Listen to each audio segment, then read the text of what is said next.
नमस्कार, हरे कृष्ण। आज के इस वीडियो में हम आपको बताएंगे कि कैसे करें माघ मास की जया एकादशी व्रत का पारण, क्या होगा जया एकादशी व्रत को खोलने का सही समय और सही तरीका, क्या होगी जया एकादशी व्रत को खोलने की पूजा विधि और एकादशी व्रत को खोलते समय क्या गलतियां आपको भूल से भी नहीं करनी है। तो दोस्तों, संपूर्ण जानकारी के लिए इस वीडियो को पूरा देखें और इस वीडियो को लाइक, शेयर और चैनल को सब्सक्राइब जरूर करें। साल में आने वाली सबसे बड़ी और खास एकादशियों में से एक है जया एकादशी, क्योंकि इस दिन जिस भी नए कार्य की शुरुआत की जाए, भगवान विष्णु की कृपा से उसमें सफलता जरूर मिलती है। जीवन के हर क्षेत्र में जय यानी सफलता का वरदान देने के कारण ही इस एकादशी का नाम जया एकादशी है। इस एकादशी का व्रत करने से पूर्व जन्मों के पाप नष्ट होते हैं, दरिद्रता, रोग और मानसिक कष्ट दूर होते हैं और भगवान विष्णु की विशेष कृपा प्राप्त होती है। साथ ही ये व्रत करने वाला व्यक्ति बैकुंठ को भी प्राप्त करता है। इस बार जया एकादशी का व्रत 29 जनवरी के दिन रखा गया है।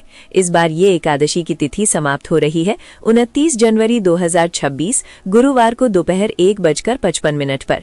लेकिन सिर्फ एकादशी की तिथि खत्म होने पर ही एकादशी का व्रत नहीं खोलना चाहिए, क्योंकि एकादशी के बाद चलने वाले हरिवासर के समय में भी जया एकादशी का व्रत नहीं खोलना चाहिए। ऐसा करने से एकादशी व्रत करने का सारा पुण्य नष्ट हो जाता है।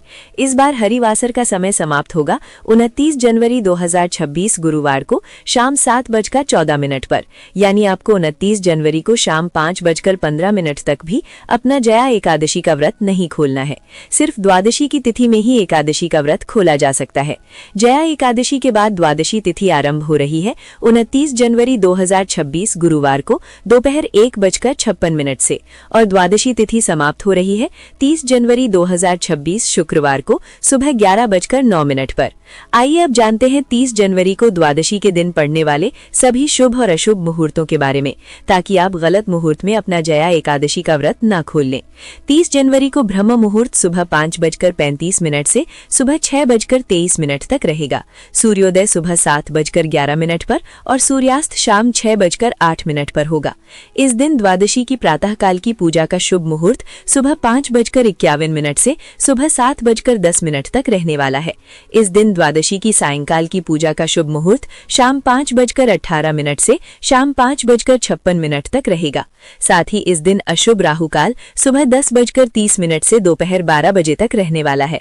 राहुकाल में भी अपना जया एकादशी का व्रत ना खोलें, न ही व्रत के पारण की पूजा करें, वरना आपका एकादशी व्रत करना असफल हो जाता है।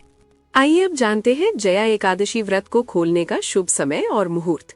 इस बार जया एकादशी का व्रत 30 जनवरी 2026 दिन शुक्रवार को सुबह 7:10 से सुबह 9:20 के बीच में खोला जाएगा। इसी शुभ मुहूर्त में अपना जया एकादशी का व्रत खोलने से आपको इस व्रत को करने का संपूर्ण फल भगवान श्री हरि विष्णु से प्राप्त होगा। साथ ही इस विशेष मुहूर्त में पारण करने से आपको माता लक्ष्मी की भी विशेष कृपा प्राप्त होगी। आइए अब जानते हैं कि जया एकादशी व्रत को खोलने की यानी एकादशी व्रत का द्वादशी के दिन पारण करने की पूरी सही पूजा विधि। एकादशी व्रत का पारण करने से पहले ये ध्यान रखें कि मुहूर्त के हिसाब से द्वादशी तिथि शुरू हो चुकी हो। अगर द्वादशी तिथि सूर्योदय से पहले ही समाप्त हो गई हो तो एकादशी व्रत का पारण सूर्योदय के बाद करें। इस बात का खास ख्याल रखें कि द्वादशी तिथि के अंदर ही पारण न करना पाप करने के समान होता है। इसलिए द्वादशी तिथि के शुभ मुहूर्त के अंतर्गत ही एकादशी व्रत का पारण करें, तभी आपको एकादशी व्रत का पुण्य मिलेगा, अन्यथा आपका एकादशी का व्रत मान्य नहीं होगा। एकादशी व्रत का पारण समय सुबह यानी प्रातः काल का ही होता है। व्रत करने वाले श्रद्धालुओं को शाम के दौरान व्रत को तोड़ने से बचना चाहिए। अगर किसी कारण से कोई प्रातः काल में पारण नहीं कर पाया है तो उसे फिर शाम के बाद ही एकादशी के व्रत का पारण करना चाहिए। एकादशी के अगले दिन सुबह जल्दी उठकर पहले स्नान करके फिर तुलसी महारानी को फूल चढ़ाएं और उनकी आरती करें। आरती करके उनकी 7 बार परिक्रमा करें। तुलसी देवी की रोज परिक्रमा करने वाले मनुष्य को कभी भी यमराज के दर्शन नहीं करने पड़ते। और अब विष्णु जी की पूजा के लिए तुलसी के कुछ पत्ते लें। अब भगवान विष्णु को स्नान करवाकर उनका पीले वस्त्रों से श्रृंगार करें, उनको पीले फूल और तुलसी पत्र चढ़ाएं। फिर भगवान विष्णु की आरती करें और आरती के बाद जाने अनजाने में एकादशी व्रत के दौरान आपसे हुई सभी छोटी बड़ी गलतियों की भगवान श्री हरि विष्णु से क्षमा याचना करें। भगवान विष्णु से क्षमा मांगते हुए आपको ये मंत्र बोलना चाहिए। आवाहनम न जानामि विसर्जनम, पूजाम चैव न जानामि, क्षमस्व परमेश्वरा। मंत्रहीनम क्रियाहीनम भक्तिहीनम जनार्दन, यत् पूजितम मया देव परिपूर्ण तदस्तु मे। अर्थात हे परमेश्वर, न मैं आवाहन करना जानता हूँ और न विसर्जन करना। मैं पूजा करने की विधि भी नहीं जानता, इसलिए मुझे क्षमा करें। हे जनार्दन, मैं मंत्रहीन, क्रियाहीन और भक्तिहीन हूँ। मैंने जो पूजा की है, कृपया उसे पूर्णता प्रदान करें।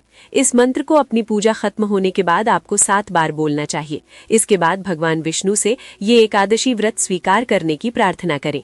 आइए अब जानते हैं कि क्या खाकर आपको एकादशी का व्रत खोलना चाहिए। द्वादशी के दिन भगवान विष्णु जी को घर पर सात्विक तरीके से बनाए गए पकवानों का ही भोग लगाएं। ये पकवान मीठे या नमकीन दोनों हो सकते हैं। यदि आप द्वादशी के दिन मीठे चावलों का भोग भगवान श्री हरि विष्णु को लगा सके तो ये और भी अधिक शुभ होगा, क्योंकि द्वादशी के दिन पीले या मीठे चावल खाना बेहद शुभ माना जाता है। एकादशी के व्रत में चावल खाने पर रोक होती है, इसलिए द्वादशी व्रत को खोलते समय चावल खाकर ही व्रत खोलने का नियम है।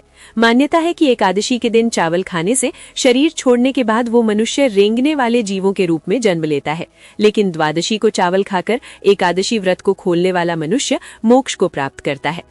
आपको एकादशी व्रत का पारण करने के लिए पकाए जा रहे भोजन में गाय के शुद्ध देसी घी का प्रयोग जरूर करना चाहिए। ये सेहत के लिए भी अच्छा होता है और इसमें शुद्धता भी होती है। आंवले के पेड़ पर भगवान श्री हरि विष्णु का वास होता है, इस कारण आंवले का भी एकादशी के व्रत में विशेष महत्व माना गया है। इसलिए एकादशी व्रत का पारण करने के दौरान आप आंवला भी खा सकते हैं। आंवला खाकर एकादशी व्रत खोलना भी बहुत शुभ होगा। इससे आपको अखंड सौभाग्य, निरोगी स्वस्थ शरीर और संतान सुख की प्राप्ति होती है। आप द्वादशी के दिन एकादशी व्रत खोलने के लिए जो भी सात्विक भोजन बनाएं, उसी भोग और भगवान श्री हरि विष्णु को चढ़ाई गई तुलसी की पत्ती को पानी के साथ लेकर ही अपना व्रत खोलें। पर यह ध्यान रखें कि एकादशी व्रत का पारण किसी मीठी चीज से भी किया जा सकता है। व्रत के पारण के लिए आप भगवान विष्णु को भोग में मिठाई और मौसमी फल भी दे सकते हैं। पारण के भोजन में सेम की सब्जी खाने का भी विशेष महत्व माना जाता है। विशेष तौर पर एकादशी के व्रत में सेम को कफ और पित्त का नाशक माना गया है। ऐसे में एकादशी व्रत का पारण करते समय सेम को एक अच्छे भोज्य पदार्थ के रूप में माना जाता है। पारण के दौरान आप सूखे मेवे जैसे कि बादाम, पिस्ता, अखरोट और किशमिश भी खा सकते हैं। इसके अलावा दूध और दूध से बनी मिठाइयां भी एकादशी के व्रत के पारण में खाई जा सकती हैं। तो दोस्तों, उम्मीद है जया एकादशी से संबंधित संपूर्ण जानकारी आपको समझ में आ गई होगी। वीडियो को लाइक करें, शेयर करें और चैनल को जरूर सब्सक्राइब करें। आप सभी का धन्यवाद और कमेंट बॉक्स में जय श्री श्याम जरूर लिखें।